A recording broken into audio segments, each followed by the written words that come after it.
전능하사 천지를 만드신 하나님 아버지를 내가 믿사오며 그 외아들 우리 주 예수 그리스도를 믿사오니 이는 성령으로 잉태하사 동정녀 마리아에게 나시고 본디오 빌라도에게 고난을 받으사 십자가에 못 박혀 죽으시고 장사한 지 사흘 만에 죽은 자 가운데서 다시 살아나시며 하늘에 오르사 전능하신 하나님 우편에 앉아 계시다가 저리로서 산자와 죽은 자를 심판하러 오시리라.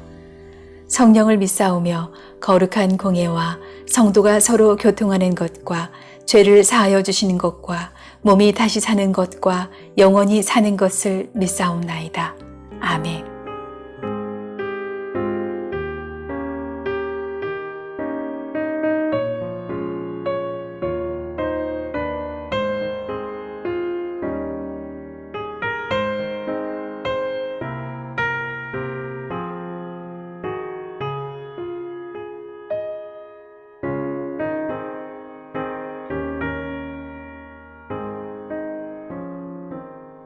저 장미꽃 위에 있음 아직 맺혀 있는 그때에 귀에 흐르는 소리 들리니 주 음성 분명하다. 주님 나와 동행을 하면서 나를 친구 삼으셨네. 우리 서로 받은 그 기쁨은 알 사람이 없도다. 그 정한 주의 음성 우는 새도 잠잠케 한다. 내게 들리던 주의 음성이 늘 위에 쟁쟁하다. 주님 나와 동행을 하면서 나를 친구 삼으셨네. 우리 서로 받은 그 기쁨은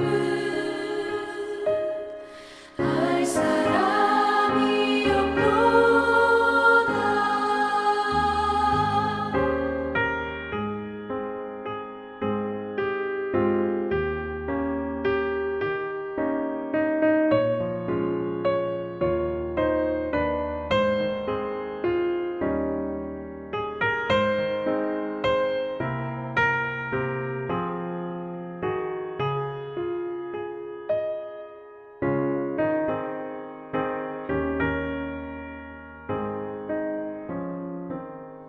밤 깊도록 동산 안에 주와 함께 있으려 하나. 외로운 세상에 갈 일 많아서 날 가라며 가신 나. 주님 나와 동행을 하면서 나를 친구 삼으셨네. 우리 서로 받은 그 기쁨은 알 사람이 없도다.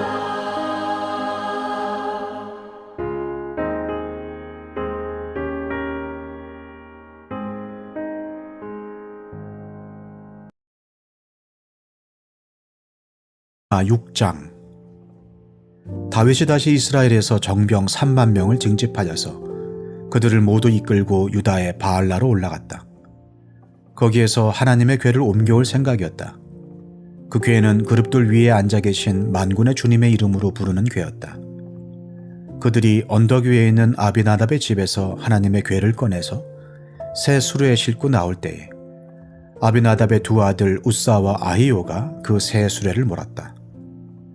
그들이 산에 있는 아비나답의 집에서 하나님의 궤를 싣고 나올 때에 아히오는 궤 앞에서 걸었고 다윗과 이스라엘의 모든 가문은 온 힘을 다하여서 잣나무로 만든 온갖 악기와 수금과 거문고를 타며 소구와 꽹과리와 심벌지를 치면서 주님 앞에서 기뻐하였다.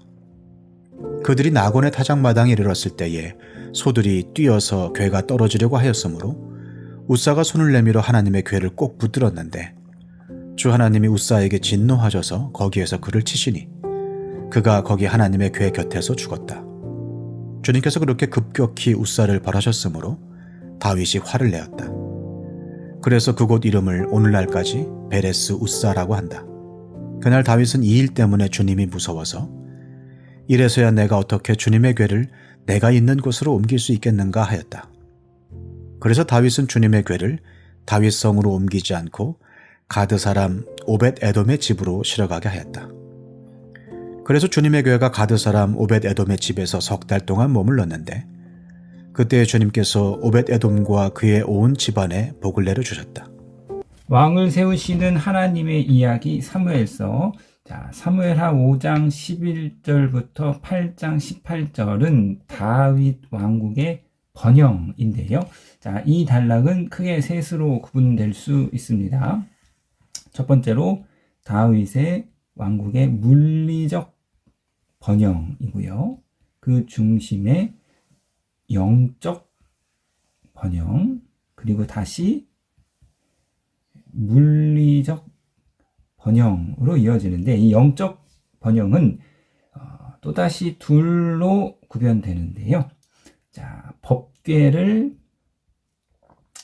예루살렘 성으로 가지고 오는 것, 그리고 이 다윗 왕국의 번영의 이제 하이라이트, 다윗과 하나님이 언약을 맺습니다. 그래서 오늘은 지난 시간에 우리가 물리적 번영 살펴보았고 다윗 왕국의 영적 번영에서 법궤를 이동하는 첫 번째 이야기를 살펴보려고 합니다. 자, 법궤는 하나님의 임재의 절정입니다. 하나님이 거하시는 곳이 바로 법궤인데요. 보시는 이 사진이 이제 법궤의 모형인데 법궤이고 법궤 위 이 뚜껑을 우리가 시은자, 쉬운 소라고 하고 그 위에 이제 두 스랍의 모형이 놓여 있고 이 스랍 사이에 하나님이 임재하신다, 하나님이 거하신다라고 하나님의 임재의 장소로 여겨졌습니다. 자, 이 법궤에는 이렇게 궤를 낄 수 있어서 이 궤를 앞뒤로 이제 4명의 레위인이 어깨에 지고 그렇게 이제 광야에서 성막이 이동할 때 법궤를 이동하였습니다. 자, 예루살렘에 다윗의 성이 건축이 되고 어느 정도 다윗의 왕권이 안정되자 다윗은 가장 먼저 하나님의 임재의 장소인 법궤를 예루살렘으로 가져오려고 이제 이동을 시도하는데요. 자, 사무엘서의 초두, 사무엘상 4장에서 6장에서는 이제 한 번에 법궤 이동 이야기가 아주 자세히 나오고 있는데요. 그러니까 사무엘상 4장의 이야기와 오늘 사무엘하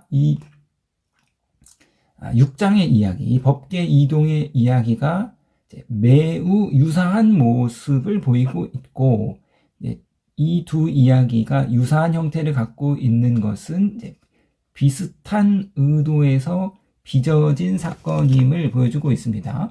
자, 사무엘서 상 4장에서의 법궤의 이동은 굉장히 부정적이었고 마찬가지로 오늘 본문에서의 법궤 이동도 좀 부정적이었다. 그래서 그 결과는 결국 이제 우사의 죽음이었는데요. 자, 우리가 앞서 살펴본 사무엘서 4장 이야기를 좀 다시 우리가 되돌아보면 이스라엘이 블레셋과 전쟁을 앞두고 이 전쟁에서 승리하기 위해 법궤를 전쟁터로 가져옵니다. 자, 그런데 결과는 정반대였죠. 전쟁에서 패하고 심지어 법궤마저도 이방인 적군 블레셋에게 빼앗겨 버렸습니다. 자, 야훼의 법궤가 다곤의 신전의 전리품으로 놓이는 수치를 겪게 되는데요. 그러나 하나님께서는 이 법궤를 가지고 있는 블레셋 땅에 큰 재앙을 내리십니다. 자, 블레셋이 하나님의 법궤를 더 이상 감당하지 못하자, 자, 법궤를 소가 끄는 수레에 실어서 이스라엘로 돌려보내고요. 그 소가 법궤를 싣고 이스라엘 땅 베스미스에 도착합니다. 그리고 그곳에서 사람들이 법궤 가까이로 가 들여보았다가 70명이 죽는 큰 일이 벌어지지요. 자, 오늘 본문도 마찬가지입니다. 다윗이 법궤를 예루살렘 성으로 옮기는데 수레에 실어서 옮겨갔습니다. 이방인 블레셋이 옮기는 방법으로 이방인들과 같이 법궤를 옮겼는데요. 자, 이미 모세의 율법에는 법궤를 옮길 때는 앞서 말씀드렸듯이 궤에 메어서 레위인들이 들고 이동을 해야 하는데 율법을 따르지 않고 이방인들과 같이 수레에 법궤를 실어서 이동을 했습니다. 자, 오늘 본문에서 또 우사가 법궤에 손을 대었다가 그 베스미스의 사람과 같이 즉각 죽임을 당했는데요. 법궤는 사람이 결코 손을 대어서는 안 되는 가장 거룩한 하나님의 임재의 장소였습니다. 자, 불과 적당한 거리를 두면 불에서 풍기는 온기를 누릴 수 있지만 그러나 불에 손을 대면 손이 타고 마는 것이죠. 마찬가지입니다. 우리가 하나님의 임재를 통해서 축복을 누리지만 그러나 거룩한 하나님을 죄인인 우리가 함부로 다가갈 수는 없는 것이지요. 자, 그러니까 사무엘상 4장과 오늘 본문이 아주 유사한 형태로 같은 목적으로 같은 의도를 가지고 하나님의 법궤를 이동하려고 했다. 그럼 사무엘서 4장에서는 이 법궤가 전쟁터에 오기만 하면 승리를 할 거라고 생각했습니다.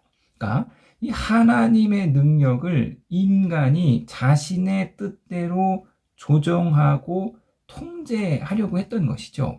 자, 다윗도 이와 비슷한 의도를 가지고 있었기에 이 법궤의 이동이 성공하지 못하고 우사가 죽는 참사로 끝났다는 것이죠. 자, 다윗은 법궤를 자신의 성으로 옮김으로써 어떤 자신의 종교적이고 정치적인 정당성과 정통성과 어떤 힘을 확보하려고 했다 추정해 볼 수 있습니다. 그러니까 하나님의 법궤로 자신의 정치적인 목적을 달성하려 했고 그 결과는 결국 실패로 끝났습니다. 그러니까 하나님을 내 유익대로 내 뜻대로 조종하고 이용하려는 것을 하나님을 시험하는 것이다. 이렇게 표현하고 있는데요. 자, 예수님께서 광야에서 마귀의 시험을 받으셨죠. 자, 이곳에서 뛰어내려라. 그럼 하나님께서 의인들을 지켜주실 것이다. 천사를 보내서 발끝 하나 이 돌에 부딪히지 않게 보호해 주실 것이다. 이에 대해서 예수님은 주 너희 하나님을 시험하지 말라 라고 대응했습니다. 하나님을 내 유익에 따라 조정할 수 있는 대상으로 여기는 것, 이것이 하나님을 시험하는 것이나 하나님은 결코 우리가 조정하거나 통제할 수 있는 대상이 아닌 것이죠. 하나님을 나의 유익에 따라 나의 뜻대로 통제할 수 있는 것이 아닌데, 자, 유명한 일화가 있습니다. 남북전쟁, 중요한 전쟁을 앞두고 링컨에게 부하가 하나님께서 내일 우리 편에 서시겠습니까? 자, 하나님이 우리 편에 서야 됩니다. 이제 이러한 의도로 링컨에게 물어봤더니 링컨이 이렇게 되는 것이요. 하나님이 우리 편에 서시는가가 아니라 우리가 하나님 편에 서 있는가를 물어야 한다. 자, 이렇게 대답하고 있습니다. 자, 사랑하는 성도님 여러분, 자, 우리가 기도가 이처럼 하나님을 조종하는 수단이 되어서는 안 됩니다. 내가 기도해서 응답받았다. 마치 나의 기도로 하나님을 움직이고 조종하여서 나의 목적을 달성하고 성취하는 것처럼 여기는 것. 이것은 분명 잘못된 태도이죠. 나의 기도가 중요하죠. 나의 기도를 하나님이 받으십니다. 그러나 나의 기도로 하나님을 조종할 수 있는 것은 아니십니다. 기도는 하나님이 응답해 주시는 거죠. 신실하신 하나님께서 우리의 기도를 들어주시겠다 약속하셨으니 하나님께서 신실하신 하나님께서 우리 기도에 신실하게 하나님이 응답해 주시는 것입니다. 그러니까 우리는 하나님을 조정하는 기도가 아니라 하나님께 간구하고 하나님께 간청하는 기도를 드려야 하죠. 우리는 하나님을 조정하는 헌금이 아니라 하나님께 감사하고 하나님께 헌신하는 헌금을 드려야 합니다. 저와 여러분, 하나님을 조종하시거나 하나님을 시험하는 것이 아니라 두렵고 떨림의 마음으로 하나님을 온전히 경외하시는 저와 여러분이 되시기를 주님의 이름으로 부탁드리겠습니다.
하늘에 계신 우리 아버지여, 이름이 거룩히 여김을 받으시오며 나라에 임하옵시며 뜻이 하늘에서 이룬 것 같이 땅에서도 이루어지이다.